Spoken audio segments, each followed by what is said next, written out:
السلام علیکم dear friends, welcome to the channel جو کہ ہے ایپیسوڈک ناول سٹوریز۔ ناول کا نام ہے ابر کرم اور اس کو لکھا ہے حنا زیان شاہ نے، جس کی قسط نمبر ہے 4۔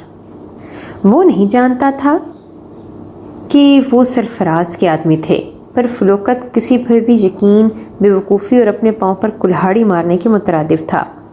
ہلکا سے اوپر ہو کر اس نے باہر دیکھا جہاں وہ آدمی دوسری طرف جا چکے تھے۔ ہمیں جلد نکلنا ہوگا یہاں سے۔ ہارون کی نظر دور ایک جگہ پڑی تھی اور غالب امکان تھا کہ وہ واحد جگہ تھی جہاں سرفراز کے آدمی نہ آتے۔ یوں وہ جگہ سیف تھی۔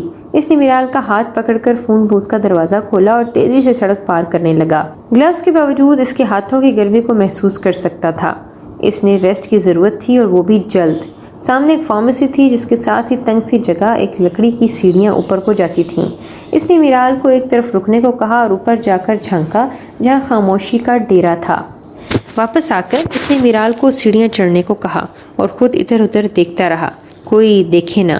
میرال اوپر چڑھ گئی تو اس نے روڈ پر قریب پڑے 2-3 بڑے ڈرم اٹھا کر سیڑھیوں کی طرف جا کر اپنے پیچھے رکھ دیے تاکہ سیڑھیوں کا راستہ بند ہو سکے اور جو بھی آئے اسے لگے کہ یہ جگہ تو پہلے سے بند پڑی ہے۔ پھر وہ سیڑھیوں کی طرف بڑھا اور اوپر جا کر سیڑھی کھینچ لیں تاکہ اوپر آنے کا کوئی راستہ نہ ہو۔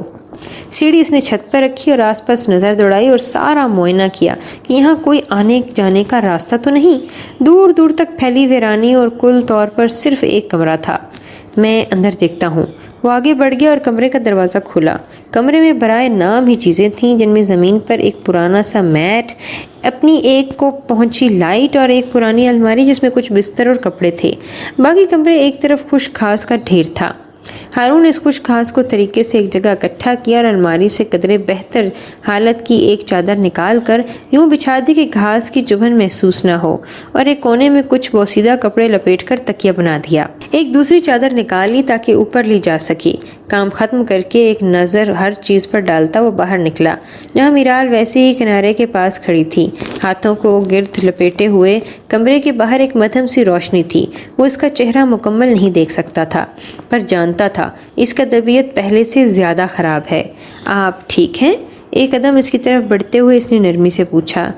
جی ہم ٹھیک ہیں۔ جب سے وہ اس کے ساتھ تھی اتنی لرزتی آواز اس کے منہ سے ہارون نے نہیں سنی تھی۔ میرال نے سر جھکا کر آنکھیں زور سے جھپکائیں۔ مشی؟ وہ پھر سے اسے پکار اٹھا۔ جی ہم؟ وہ بولی پر جسم میں ساتھ چھوڑ دیا۔ آگے بڑھنے کی بجائے وہ ایک قدم پیچھے ہٹی اور عنقریب تھا وہ کنارے سے نیچے گر جاتی جب ہارون نے اس کا بازو پکڑ کر اپنی طرف کھینچا۔ نہ چاہتے ہوئے بھی وہ اس کے سینے سے لگی اور اپنے حواس کھو گئی۔ سنیں مشی؟ اس نے پکارا پر وہ بے ہوش ہو چکی تھی۔ ہارون اس کے ماتھے کو ہاتھ کی پشت سے چھوا اور اس کا بخار بڑھ گیا تھا۔ ہارون کے پاس اس کے سوا کوئی چارہ نہ تھا۔ اس نے میرال کو بازوؤں میں اٹھا لیا اور کمرے کی طرف بڑھا۔ زمین پر بنائے بستر پر آرام سے اسے لٹا کر ہارون نے پانی کی بوتل نکالی اور الماری سے کپڑے کا چھوٹا سا ٹکڑا الگ کیا اور بوتل کے پانی سے اسے بھگو کر میرال کے ماتھے پر رکھ دیا۔ وہ فارمیسی جا کر اس کے لیے دوا لانا چاہتا تھا، پر فی الوقت اسے چھوڑ کر جانے کو دل آمادہ نہیں تھا۔ اس کے قریب ہی وہ زمین پر بیٹھ گیا اور دیوار سے سر ٹکا کر اسے دیکھنے لگا۔ وہ ہوش و حواس سے بیگانہ تھی اور ہارون نے ہاتھ بڑھا کر اس کا نقاب نیچے کر دیا اور اپنی نظروں کا زاویہ بدل لیا تاکہ سانس لینے میں دقت نہ ہو، نہ ہی اس کی احتیاط رائیگاں جائے۔ تھوڑی دیر بعد وہ اس کا بخار دیکھتا اور کپڑا گیلا کر کے اس کے ماتھے پر رکھتا جاتا۔ اب یہاں سے کہاں جانا تھا؟ کوئی پلان نہیں تھا۔ وہ بے ہوش تھی پر آنکھوں سے مسلسل آنسو بہہ رہے تھے۔ اس کے بس میں نہیں تھا کہ وہ اسے رونے نہ دیتا۔ ایک بات واضح ہو رہی تھی کہ حویلی میں کافی حد تک حالات خراب تھے۔ اب ہوا کیا تھا وہ تو میرال ہی بتا سکتی تھی۔ کافی انٹرسٹنگ جا رہی ہے اب تک تو، مطلب ایک دن میں ہی اتنا کچھ۔ سوموار کا دن تھا اور وہ گول میز کانفرنس لگائے بیٹھی تھی۔ اب تک جتنی کہانی اس نے لکھی اور سوچی تھی ساری انہیں سنا ڈالی۔ میں اسے جلد سے جلد ختم کرنا چاہتی ہوں ورنہ مجھے پتا ہے پڑھائی تو گئی، اس نے اپنی عادت کے مد نظر بتایا۔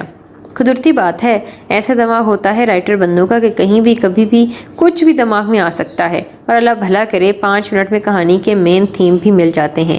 بس درمیان میں مزید کہانی بناتی ہوتی ہے جو لکھتے وقت خود بخود ہی بنتی چلی جاتی ہے۔ اسی لیے لیکچر میں بھی اگر ذرا سے بھی پھٹک گئے تو سمجھو لیکچر پار ہے۔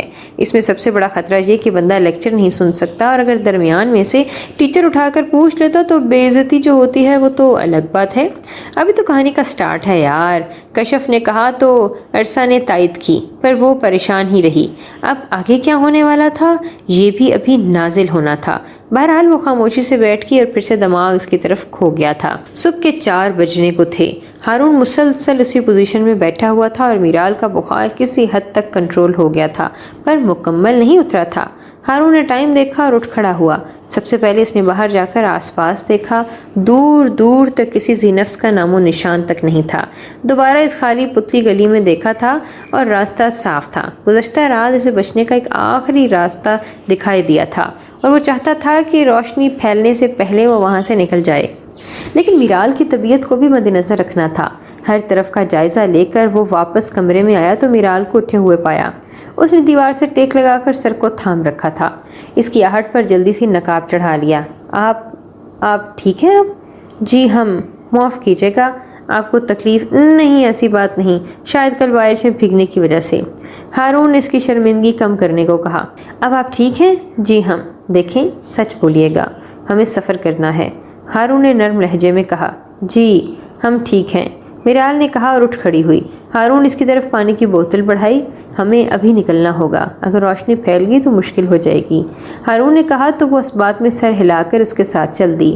ہارون نے اسی طرح سیڑھیاں سیٹ کیں اور پھر پہلے خود نیچے اترا اور اس کے بعد راستہ صاف تھا۔ اس نے میرال کو بھی ساتھ آنے کا اشارہ کیا۔ میرال آرام سے نیچے اتر آئی۔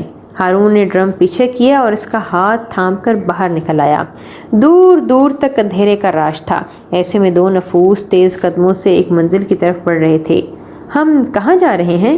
میرے گھر، ہارون نے جواب دیا تو وہ خاموش ہو گئی۔ ایک طرف اس نے ہارون کے منہ سے سنا تھا کہ وہ گھر والوں کے سامنے میرال کو نہیں لے جا سکتا کیونکہ ان کا کوئی رشتہ نہیں، دوسری طرف وہ وہیں جا رہا تھا، پر میرال کا دماغ ان باتوں سے نکل کر کہیں اور تھا۔ حویلی، جہاں سے لگتا تھا کہ اس کی زندگی سے موت تک کی کہانی درج ہے، پر وہ کئی میل دور تھی اس گھر سے، اس حویلی سے، اپنے بھائی سے، عزادار شافی، جس کا حال تک نہیں جانتی تھی وہ۔ مجھے بہت فکر ہو رہی ہے، رات کو اس نے واپس آ جانا تھا پر ابھی تک کوئی پتہ نہیں۔ برتن ٹیبل پر لگاتے ہوئے انہوں نے فکر مند لہجے میں کہا۔ ہر بات پر فکر مند مت ہوا کرو، بچہ تھوڑی ہے۔ اور بتایا تھا رات اس کے دوست نے کہ اس کے یہاں ٹھہرا ہوا ہے، ہمیشہ کی طرح بے پرواہ لہجہ۔ آپ کو مجھے پہلے بتانا چاہیے تھا، کلثوم بیگم نے تعصب سے انہیں دیکھتے ہوئے کہا۔ ارے رزاق، بچہ جوان ہے، یوں ہی بے خبر نہ رہا کرو، کوئی اونچ نیچ ہو جائے تو کون ذمہ دار ہوگا؟ نوید صاحب نے ڈائننگ پر بیٹھتے ہوئے کہا تو کلثوم بیگم نے بڑی مشکل سے ضبط کیا۔ ان کی روز کی روٹین تھی، فجر کی نماز کے بعد وہ چائے ایک ساتھ ہی پیتے تھے۔ اپنی مرضی کا مالک، مجھے باپ ماننے کی تو اس نے غلطی بھی نہیں کی۔ کلثوم بیگم نے وہاں سے ہٹ جانا ہی مناسب سمجھا۔ ارے کیا آپ صبح صبح اسے لے کر بیٹھ گئے؟ فرحت بیگم کچن سے نکلتے ہوئے خفا انداز میں بولیں۔ سبحان نے چیئر گھسیٹ کر بیٹھتے ہوئے سب کو سلام کیا اور وہ ویسے بھی نیوٹرل سا بندہ تھا، نہ ان کا نہ ان کا، بس اپنے کام سے کام رکھنے والا بندہ۔ سبحان، انزلہ کہاں ہے؟ فرحت بیگم نے اس کے آگے چائے رکھتے ہوئے پوچھا۔ کمرے میں ہوگی ماما، آرام سے بول کر وہ کھانے میں مصروف ہو گیا۔ اس لڑکی کا بھی نہ، بولا بھی تھا نماز پڑھ لو، وہ بول کر اس کے کمرے کی طرف بڑھی جب باہر کا دروازہ کھٹکھٹایا۔ اس وقت کون آ گیا؟ ان کے قدم دروازے کی طرف بڑھے۔ جانے صبح صبح کون آ گیا؟ انہوں نے دروازہ کھولا تو سامنے ہارون کھڑا تھا، جسے دیکھ کر وہ مسکرا دی، پر اسی وقت ان کی مسکراہٹ سمٹ گئی جب نظر اس کے پیچھے کھڑی لڑکی پر جا پڑی جس کا ہاتھ ہارون کے ہاتھ میں تھا۔ ہارون، وہ سوال بھی نہ کر پائیں۔ السلام علیکم تائی امی، اس نے کہا اور اندر آنے کی اجازت مانگی۔ وہ نہ سمجھی سے ایک طرف ہٹ گئیں۔ ہارون چہرے پر نارمل تاثرات لیے اندر داخل ہوا۔ فرحت بیگم بھی پریشانی کے تاثرات لیے اس کے پیچھے گئیں۔ ہارون، انہوں نے اس کا بازو پکڑ کر اس سے روکا۔ بچے، یہ کون ہے؟ ڈر اور پریشانی کے ملے جلے لہجے میں پوچھا تو ہارون نے اس کا ہاتھ پر نرمی سے ہاتھ جمایا۔ تائی امی، آپ کسی اجنبی کو نہیں لاؤں گا نا، ریلیکس، آرام سے کہتا ہوا میرال کا ہاتھ پکڑے آگے بڑھ گیا۔ ہال میں آتے ہی دور ڈائننگ سے دونوں صاحبان کی نظر ان پر پڑی۔ ماما، اس نے کچن کی طرف ہانک لگائی۔ رزاق اور نوید صاحب اٹھ کر ہال کی طرف بڑھے۔ یہ لڑکی کون ہے بھائی؟ کیوں؟ ہارون نے معصومیت سے سوال پہ سوال کیا۔ کیوں کا کیا مطلب ہے؟ کس کو ساتھ لے آئے ہو؟ نوید صاحب نے ہمیشہ کی طرح کھردرے لہجے میں کہا۔ اسی ٹائم کچن سے کلثوم باہر آئیں اور وہ بھی ہارون کی سوالیہ نظروں سے دیکھنے لگیں۔ کیا ہو گیا ہے، سب ایسے کیوں دیکھ رہے ہیں؟ اس نے سب پر نظر ڈال کر کہا۔ ہارون بیٹا، یہ لڑکی تمہاری دوست ہے؟ یہ نہیں، اس نے نارمل انداز میں میرال کو دیکھ کر کہا، جس نے سر جھکا کیا تھا۔ یہ میری منقوہ ہے، میرال ہارون جاور۔ اس کے الفاظ میرال کے دل کے تیر کی طرح لگے تھے۔ اس نے جھٹکے سے سر اٹھا کر دیکھا۔ وہی سبحان نے حیرت سے آئی برو اچکا کر دیکھا۔ فرحت اور کلثوم بیگم نے منہ پر ہاتھ رخ کر لیا۔ سیڑھیوں سے اترتی انزلہ بھی ساکت رہ گئی۔ رزاق صاحب کی عضلات تن گئے، جبکہ نوید صاحب کو بڑی خوشی ہوئی کہ بھتیجا نیا چاند چڑھایا ہے، وہ تائیں دے سکتے تھے۔ یہ کیا بکواس ہے؟ رزاق صاحب نے غصے سے کہا۔ بکواس والی کون سی بات ہے؟ ہارون نے بھی دو بدو جواب دیا۔ تم کہاں سے آئی ہو؟ ابھی کے ابھی جاؤ واپس۔ رزاق صاحب ایک قدم آگے بڑھے جب ہارون میرال کے آگے ہو گیا۔ تمیز سے بات کیجیے رزاق یونس صاحب، آپ کے سامنے گھر کی نوکرانی نہیں میری وائف کھڑی ہے۔ اس کے لہجے میں تو اور ترشی تپشی تھی، اور وہ ہر شخص صاف محسوس کر سکتا تھا کہ میں نے کیسے، کیوں، کب، کیسے شادی کی۔ اس کا کم از کم آپ سے کوئی لینا دینا نہیں ہے، کہہ کر وہ کلثوم بیگم کی طرف متوجہ ہوا۔ ماما ہم تھک گئے ہیں، صبح بات ہوگی، میرا مطلب ناشتے کے ٹائم، اس نے کہا، اور میرال کا ہاتھ پکڑے سیڑھیوں سے چڑھتا انزلہ کو اگنور کرتا اپنے کمرے میں غائب ہو گیا۔ دیکھ لیا اب، میں نے کہا تھا نا۔ نوید صاحب نے اپنا پسندیدہ کام شروع کر دیا۔ رزاق صاحب بنا کچھ کہے اخبار پھینک کر اپنے کمرے کو چل دیے۔ ماما، انزلہ تپی ہوئی فرحت بیگم کے پاس آئی۔ یہ سب کیا ہے؟ ہارون سے میری شادی ہونی تھی، یہ لڑکی کون ہے؟ باپ کے بے جا لاڈ کا نقصان سر چڑھ کر بول رہا تھا۔ وہ حد درجہ ہٹ دھرم اور بدتمیزی سے بولی۔ آہستہ بولو انزلہ۔ کیوں بولوں میں آہستہ؟ میں بتا رہی ہوں، میں اس لڑکی کو یہاں سے ٹکنے نہیں دوں گی، بس اسے نکالوں گی یہاں سے، اس نے کہا، اور غصے سے اپنے کمرے کی طرف بڑھ گئی۔ میں چلتا ہوں۔ صبح ان سب کو اگنور کرتا باہر نکل گیا، اور فرحت بیگم نے کچن کے دروازے کے ساتھ کھڑی کلثوم بیگم کو دیکھا۔ دونوں کے پاس بھی کہنے کو کچھ نہیں تھا۔ I am so sorry. میرال کے داخل ہونے کے بعد وہ کمرے میں داخل ہوا اور دروازہ بند کر کے دروازے سے ماتھ ٹکا دیا۔ میں نے جو کچھ کیا صرف اس لیے کہ ہم وقتی طور پر گھر آ سکیں، ہم سمجھ سکتے ہیں، میرال نے نرمی سے جواب دیا اور کمرے کا جائزہ لینے لگی۔ کمرہ بہت وسیع نہیں تھا، پر چھوٹا بھی نہیں کہا جا سکتا تھا۔ خوبصورت ماڈرن ڈیزائن سے مزین تھا۔ آپ ریسٹ کریں، میں اسٹڈی میں چلا جاتا ہوں، اگر کوئی آئے تو مجھے پہلے بتائیے گا، ہارون نے کہا، اور کمرے کے ایک طرف بنا دروازہ کھول کر دوسرے کمرے میں چلا گیا۔ میرال نے بس ایک جھلک اس کمرے کی دیکھی جو لائبریری تھی۔ دروازہ بند ہوا تو اس نے گہرا سانس لیا۔ اچھا سنیں۔ دروازہ دوبارہ کھلا اور ہارون نے جھانک کر دیکھا۔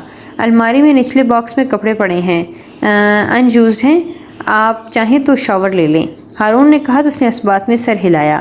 ہارون واپس کمرے میں غائب ہو گیا۔ تھوڑا جھجکتے ہوئے وہ الماری کی طرف بڑھی، نچلا باکس کھول کر جہاں کافی سارے کپڑے پیک پڑے تھے، پر وہ سب جینٹس تھے، جیکٹس، ہوڈیز، شرٹس اور جینز۔ اب ان میں سے وہ کیا پہنتی، پر کپڑے بدلنے تو تھے ہی۔ بہت سوچنے کے بعد اس نے ایک لوز ہوڈی نکالی اور ایک جینز لے کر باتھ روم میں چلی گئی۔ پانی نے کافی حد تک عضلات کو پرسکون کیا تھا۔ شاور لے کر اس نے کپڑے پہنے اور باہر آتے ہی ٹھٹک گئی۔ ہارون کے بیڈ پر انزلہ بیٹھی ہوئی تھی، شاید اسی کا انتظار کر رہی تھی۔ اوہ کیسی ہو؟ چہرے پر مسکراہٹ تو تھی، پر لہجے میں مٹھاس نہیں تھی۔ ہم ٹھیک ہیں۔ میرال کا دل کہہ رہا تھا کہ وہ خیریت سے نہیں آئی۔ اگر وہ اسٹڈی میں چلی جاتی تو ہارون کو سویا ہوا پاتی تو مسئلہ بن سکتا تھا۔ ہم؟ او اچھا، یونیک بننے کی کوشش، ہم بولتے ہیں ایسے ہیں، میرال نے دوستانہ انداز میں کہا۔ واٹ ایور، اس نے کہتے اسے کپڑوں پر نظر ڈالی، اور وہ ہوڈی جو اس نے منتیں کی تھی کہ اسے دے دے، پر ہارون نے نہیں دی تھی، اور اب میرال وہی ہوڈی پہنے کھڑی تھی۔ ایک دفعہ اس کو شدید حسد کا احساس ہوا۔ ہارون کہاں ہے؟ اس نے ادھر ادھر نظر ڈراتے ہوئے کہا۔ وہ میرال کو کوئی جواب نہ سوجھا۔ اسٹڈی میں ہوگا، میں دیکھتی ہوں۔ سنیں، میرال نے اسے روکنے کی کوشش کی، پر وہ اسے نظر انداز کرتی آگے بڑھ گئی۔ تبھی اسٹڈی کا دروازہ کھلا اور ہارون ہاتھ میں کتاب پکڑے ٹائٹل دیکھتا ہوا برآمد ہوا۔ میشی، یہ بک بول رہی تھی نا آپ؟ مصروف انداز میں وہ باہر نکلا اور انزلہ کو دیکھ کر ٹھٹکنے کی بھرپور ایکٹنگ کی۔ تم یہاں کیسے؟ میں وہ میشی سے ملنے آئی ہو؟ او ہاں، میں نے انٹرو بھی نہیں نہ کروایا تھا۔ میشی یہ انزلہ ہے، تایا ابو کی بیٹی، اس نے میرال کو مخاطب کرتے ہوئے کہا۔ میری کزن سسٹر سبحان بھی ہے، وہ دیکھا ہوگا نیچے، وہ بھی بھائی ہے اس کا، تایا ابو کا بیٹا۔ میرال نے ہاں میں سر ہلایا، جبکہ انزلہ لفظ سسٹر پر غش کھاتے بچی۔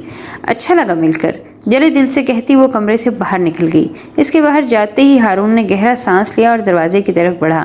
انزلہ تھوڑی اور طرح کی ہے، کوشش کیجیے گا اس سے بچ کر رہیں، اس نے کہا، اور کتاب پکڑ کر واپس لائبریری میں غائب ہو گیا۔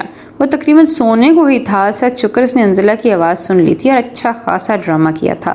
میرال نے سکھ کا سانس بھرا اور بیڈ کی طرف بڑھ گئی۔ طبیعت ابھی بالکل ٹھیک نہیں تھی پر آگے سے کافی بہتر تھی۔ صرف ایک پل کو اسے خیال آیا کہ کل رات وہ کیسے بے ہوش ہو گئی تھی۔ پھر اسے کچھ پیچھے وقت گیا اور ہر احساس پر درد کا احساس غالب آ گیا۔ اسے یوں لگتا تھا اچانک اس کا دل بند ہو جائے گا، وہ سانس نہیں لے پائے گی۔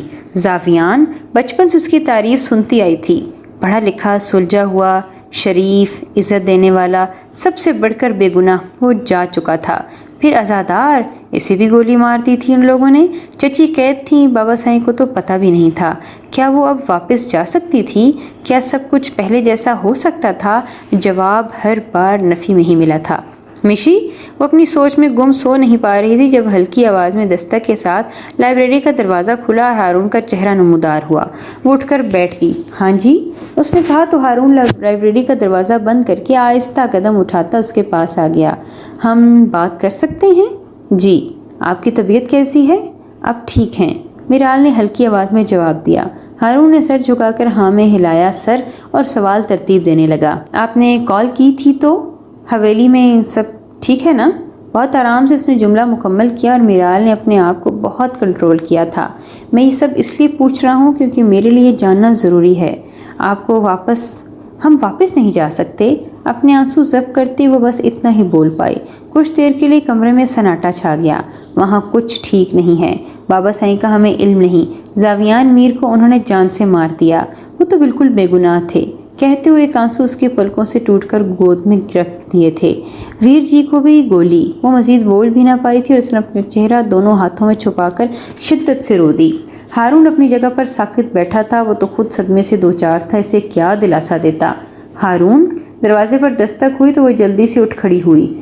آپ جلدی سے منہ دھو لیں پلیز، اس نے کہا تو میرال باتھ روم جا کر وہ خود دروازے کی طرف بڑھا۔ باہر تائی امی کھڑی تھی اور چہرے پر کچھ پریشانی کے تاثرات تھے۔ کھانا تیار ہے، انہوں نے کہا تو ہارون نے ان کے دونوں کندھوں پر ہاتھ رکھا۔ کیا ہوا آپ کو؟ پیار سے ان کے کندھے دباتے ہوئے کہا۔ ہارون، مجھے بڑی فکر ہو رہی ہے، یہ بچی کون ہے؟ انہوں نے کہا تو ہارون نے ایک نظر خالی کمرے میں ڈالی، مقصد صرف ان سے نظریں چرانا تھا۔ بتایا ہے نا، میری وائف ہیں، بس اچانک نہیں ہوا سب، اور ماں سے جھوٹ بولنا سیکھ لو پہلے، انہوں نے تعصب سے کہا اور پھر سر جھکا گیا۔ تائی امی، بہت لمبی کہانی ہے۔ ہارون، میرے لیے تم سبحان کی طرح میرے بیٹے ہو۔ کلثوم خود تم سے بات نہیں کر پائی تو میں آ گئی، وہ بہت پریشان ہے، میں بہت پریشان ہوں، تمہارے تایا بابا۔ آپ دونوں تک بات مان سکتا تھا، اس نے تیکھے لہجے میں نظریں ہٹاتے ہوئے کہا۔ وہ جانتی تھی وہ کچھ ایسا ہی کہے گا۔ وہ تو سب بھول کیوں نہیں جاتا؟ تو جا کر مسٹر رزاق سے کہیے سب ٹھیک کر دیں۔ میں ہارون جاور وعدہ کرتا ہوں سب بھول جاؤں گا، خاتمی لہجے میں کہتا وہ ان کی سائڈ سے نکل کر نیچے چلا گیا۔ وہ شش و پنج کی حالت میں ادھر کھڑی تھی جب میرال باتھ روم سے باہر نکلی۔ بیٹا، کھانا تیار ہے، آ جاؤ۔ بغیر کچھ جتائے، کچھ محسوس کروائے، ان کے کہے گئے الفاظ اسے اپنی چچی کی یاد دلا گئے تھے۔ آنکھوں کی نمی کو روکتی وہ ان کی طرف بڑھی جو چہرے پر مسکراہٹ سجائی کھڑی تھیں۔ یہاں مشی بیٹھیں گی؟ ہارون نے انزلہ کو اپنے ساتھ والی کرسی پر بیٹھتے دیکھ کر کہا۔